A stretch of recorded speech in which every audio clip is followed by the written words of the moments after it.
ঠিক আছে, গতকাল বুয়েটের রেজাল্ট দিছে দেখছো, মানে অর্ধেক দিছে আর কি, মানে যারা চান্স পাইছে তারা অর্ধেক বুয়েটিয়ান, মানে পুরোপুরি চান্স পায়নি। এবার পুরোপুরি চান্সের জন্য 6 তারিখে আবার পরীক্ষা হবে। তবে মাঝখানে মাঝে একটা জিনিস হলো, ময়মনসিংহে নাকি একটা মেয়ে আত্মহত্যা করছে, দেখছো খবর দেখছো? মানে এই টেস্টে টেকে নাই, বুয়েটের এই যে প্রিলিমিনারি টেস্টে টেকে নাই, আত্মহত্যা করছে। এটা কোনো কথা হইলো? একটা জিনিস হচ্ছে কি, মানে এটার অবশ্য ওই মেয়েটারও তো দোষ না, এটা হচ্ছে দোষ হচ্ছে সোসাইটি এবং ফেক মোটিভেশনের দোষ। ঠিক আছে, মানে এমনভাবে মাথার মধ্যে ঢোকানো হয় বুয়েটের চান্স পাইতেই হবে, না পাইলে শেষ। ঠিক আছে, মেডিকেলের চান্স পাইতেই হবে, না পাইলে শেষ।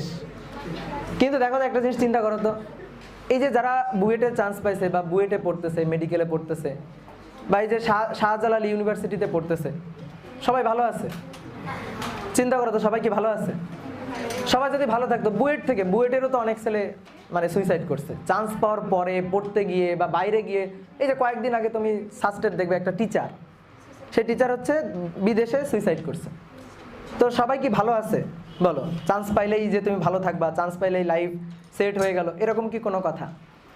একটা জিনিস হচ্ছে কি, যে এটা অবশ্যই যে কি আমাদের মানে আমরা ধরো এই যে ভাই বাহিনী বা বিভিন্ন কোচিং বাহিনী বা তোমাদের মা বাবারা তোমাদের এমন একটা মানে কি ছোটবেলা থেকে একটা রোবট বানাই ফেলছে। এটা হচ্ছে ছোটবেলা থেকে, এটা হচ্ছে সত্যি কথা কি, যে তোমাদের কাছে পড়াশোনার ব্যাপারটাকে একটা ভীতিকর বস্তু বা ভীতিকর একটা জিনিস হিসেবে তুলে ধরা হয়েছে সামনে। ঠিক আছে, বিভিন্ন নিয়ম, এই নিয়ম করতে হবে, ওই নিয়ম করতে হবে, পড়ালেখায় স্বাধীনতাটা নাই। তো তোমরা অনেকে হচ্ছে কি টার্গেট ঠিক করো লাইফে হচ্ছে শুনে শুনে, অমুক ইঞ্জিনিয়ার হয়েছে তাহলে আমার ইঞ্জিনিয়ার হইতে হবে, অমুক ডাক্তার হয়েছে তাহলে আমার ডাক্তার হইতে হবে। তোমাদের মাঝে মাঝে প্রশ্ন, ভাই কয় ঘন্টা পড়বো? অ্যাডমিশনের পোলাপানরা বেশি এই প্রশ্ন করে, ভাই অ্যাডমিশনে কয় ঘন্টা পড়া লাগবে? এটা না একটা মানে ভুল প্রশ্ন। আর এর যদি কেউ উত্তর দেয়, সেটা উত্তরটাও ভুল হবে।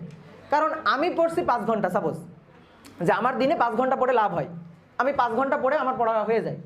তুমি 5 ঘন্টার জায়গায় 10 ঘন্টা পড়লেও হয় না, তাহলে তোমার সাথে আমার কি মিল হবে? আমি মনে করো রাত জেগে পড়তে পারি, তুমি রাত জেগে পড়তে পারো না, তাহলে তোমার এখন আমি যদি বলি রাত 2টা পর্যন্ত পড়তে হবে, তো তুমি রাত 2টা পর্যন্ত মানে জেগে থাকতে পারতেছো না, চোখ ভেঙে নিয়ে আসতেছে, হ্যাঁ টেবিলে বাড়ি খাচ্ছ, কিন্তু তারপরে তুমি বসে আছো রাত 2টা পর্যন্ত সজাগ বসে আছো। ঠিক আছে, ওই পড়াই লাভ হবে?